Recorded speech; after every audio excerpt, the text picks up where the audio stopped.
कैसे हो आप सब? आई होप आप बहुत अच्छे होंगे। आज बड़ा ही इंटरेस्टिंग और नॉलेजफुल वीडियो लेकर आई हूँ आप लोगों के बीच। आई होप ये वीडियो आपको बहुत ज़्यादा पसंद आएगा। इतनी शानदार इन्फॉर्मेशन इस वीडियो में आपको मिलेगी जिसको जानने के बाद आपको चीज़ों को देखने का नज़रिया बदल जाएगा। साइंस की बड़ी ही शानदार, बहुत ही रोचक और रोमांचक कॉन्सेप्ट आज हम सीखने वाले हैं। आज हम सीखने वाले हैं कि डेली लाइफ में हम जब भी ऊपर देखते हैं, ऊपर यानी कि आसमान की ओर देखते हैं, तो हमें क्या दिखता है? दूर दूर तक कहीं ना कहीं हमें बादल दिखते हैं। तो कभी आपने सोचा होगा या किसी ने नहीं भी सोचा होगा तो आज वो सोचना पर उसको वो मजबूर हो जाएगा। क्यों? क्योंकि क्या है ऐसा जो ऊपर बादल बन जाते हैं। आज सबसे जो इम्पोर्टेंट क्वेश्चन यही है हमारा वीडियो का कि बादल कैसे परफॉर्म होते हैं। Why clouds are computing. बादल क्यों बनते हैं? बादल बनते हैं तो बारिश कैसे आती है? कुछ तो बारिश आ जाती, कभी कभी ओले गिर जाते हैं, है ना, स्नोफॉल होने लग जाता है। तो ये क्या होता है, क्यों होता है, क्या इसके पीछे रीज़न है? ये प्राकृतिक आपदा है, इसके पीछे भी कोई साइंस है? तो इन्हीं चीज़ों को जानने वाले हैं हम इस वीडियो में। बड़े ही शानदार नॉलेजफुल वीडियो होने वाला है। भी जानकारी ना छूटे इसलिए लास्ट तक बने रहे इस वीडियो में। वो सारे ही इन्फॉर्मेशन को बड़े ही ध्यान से सुनिए। करते हैं स्टार्ट। सबसे पहले हम देखते हैं कि बादल क्यों बनते हैं। इसको बनने के लिए हमें बादलों तक जाना पड़ेगा, बादलों से मिलना पड़ेगा क्यों बनते हैं। चलो आइए चलते हैं बादलों के पास। चलिए।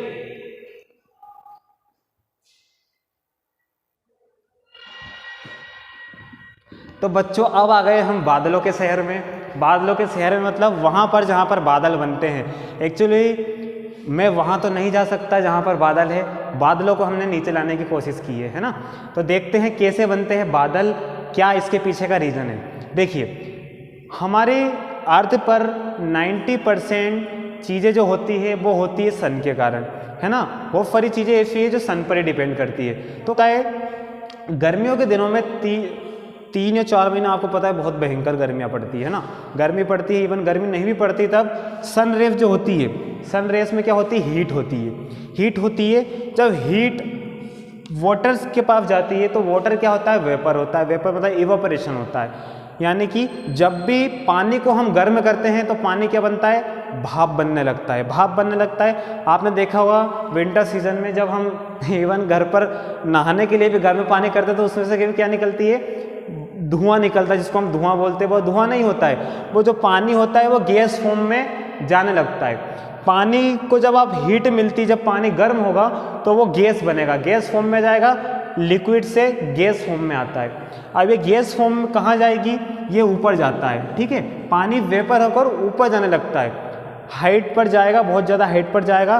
और होता क्या है, जब भी हम अर्थ के सरफेस से 165 फीट ऊपर जाते हैं, मतलब 165 फीट ऊपर जाते हैं तो 1 डिग्री टेम्परेचर माइनस होता है ना। 1 डिग्री टेम्परेचर क्या होता है? कम होता है।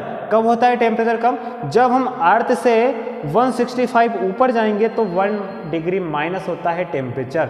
मतलब यदि और ज़्यादा ऊपर जाएंगे तो टेम्परेचर क्या होगा?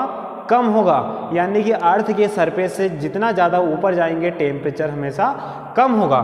तो वाटर वेपर होकर कहाँ जाता है? ऊपर जाता है। और जब ऊपर जाएगा या बहुत ज़्यादा ऊपर चला जाता है तो क्या होता है? टेम्परेचर कम होता है। अब यहाँ पर ये जो भाप थी, जिसको हम भाप बोलते हैं, जिसे हम गैस फॉर्म में जो पानी होता है ना, वो जब यहाँ से चलेगा ऊपर जाएगा तो ये गर्म ऊपर जाकर क्या हो जाने लग जाएगा? ठंडा होने लग जाएगा। अब यही पानी ठंडा होने के बाद छोटी छोटी ड्रॉपलेट्स बना लेता है। ड्रॉपलेट्स मीन्स पानी की छोटी छोटी बूंदें बना लेते हैं। यही पानी की बूंदें आपस में मिलकर एक फॉग परफॉर्म करती है, ठीक है, जो हमें वाइट सा दिखता है, जिसको हम बोलते हैं बादल। यानी कि बादल बनने के पीछे का रीजन क्या है? बादल बनने के पीछे का रीजन है यही वाटर। यही वाटर यहाँ से वेपर होता है, यही वाटर यहाँ से वेपोरेशन के थ्रू ऊपर जाता है।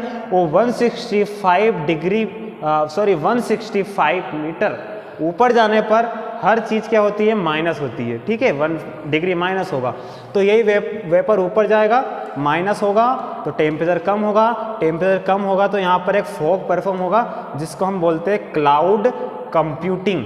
ठीक है, समझ में आया क्लाउड कंप्यूटिंग। अब हम देखने वाले हैं कि जो बादलों के बीच में से बादल जो होते हैं उसमें से पानी कैसे आता है, बारिश कैसे होती है।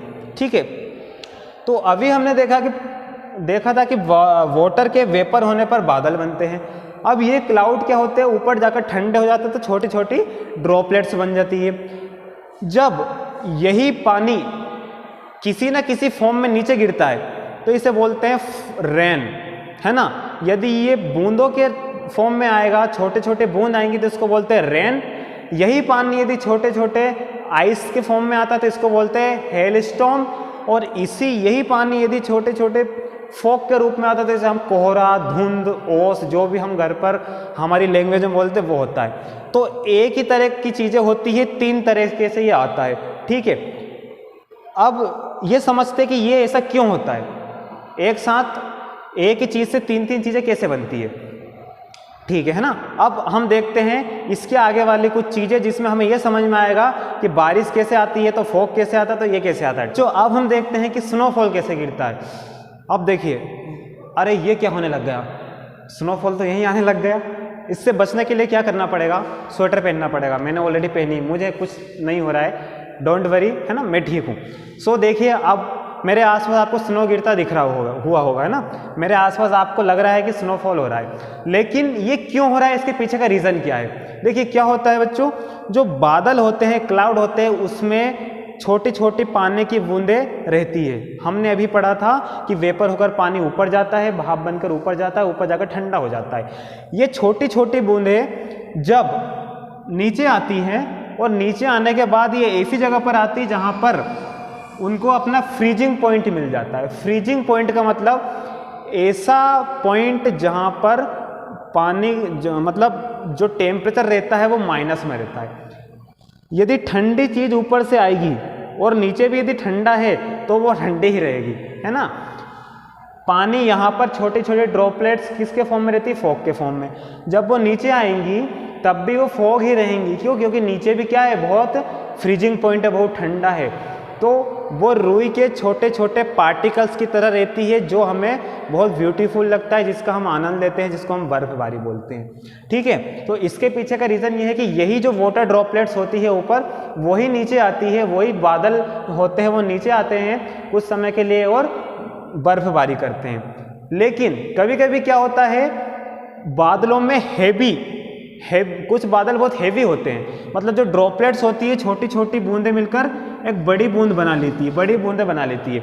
और ये बूंदें जब नीचे आती है तो ऊपर जाते तो टेम्परेचर कम होता है और नीचे आते तो टेम्परेचर बढ़ता है। यही ठंडी बूंदें बर्फ की जब ऊपर से नीचे आती है तो क्या होता है, ये गलने लगती है। गलने लगती है मतलब पानी में के फॉर्म में आने लगती है, और ये पानी के फॉर्म में आकर पूरा पानी बन जाती है, जिसको हम बोलते हैं रेन। अभी आप देख रहे होंगे कि यहाँ पर अचानक से बारिश होने लगती है। मेरे पास छाता नहीं है, लेकिन मैं भीग कर आपको फिर भी समझाऊंगा। चाहे मैं पूरा भीग जाऊँ, चाहे मुझे सर्दी हो जाए, कुछ भी हो जाए, लेकिन मैं आपको समझाऊंगा।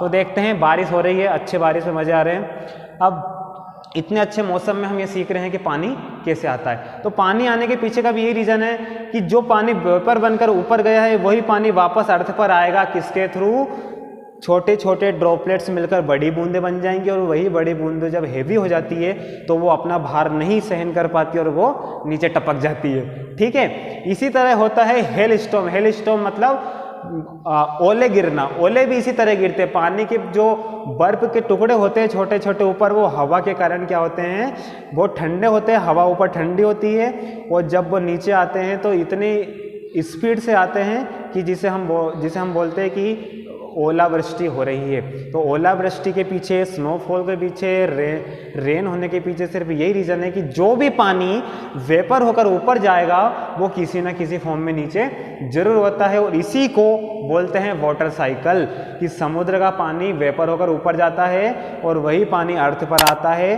और अर्थ से वापस समुद्र में चला जाता है। मतलब जो चीज़ जहाँ से आई है वो चीज़ें वहीं पर चली जाती। आई होप ये जानकारी आपको पसंद आई होगी। ये वीडियो आपको बहुत बहुत अच्छा लगा होगा। यदि आपको वीडियो आया है पसंद तो वीडियो को कीजिए लाइक, चैनल को कीजिए सब्सक्राइब और अपने दोस्तों तक शेयर कीजिए ताकि वो भी बहुत सारी चीज़ें सीख पाए, साइंस के वो कॉन्सेप्ट समझ पाए जो आज आपको समझ में आए हैं। और भी आपको यदि दिमाग में कोई कन्फ्यूजन है तो आप कमेंट कीजिए, और आपको कुछ लगता है कि सर इस टॉपिक पर वीडियो बनाइए तो उसको आप कमेंट में कर सकते हैं। हम कोशिश करेंगे कि नेक्स्ट वीडियो उसी टॉपिक पर हम लाएं जो आप कमेंट्स बॉक्स में आंसर दोगे। सो मिलते हैं नेक्स्ट वीडियो में। Thank you so much.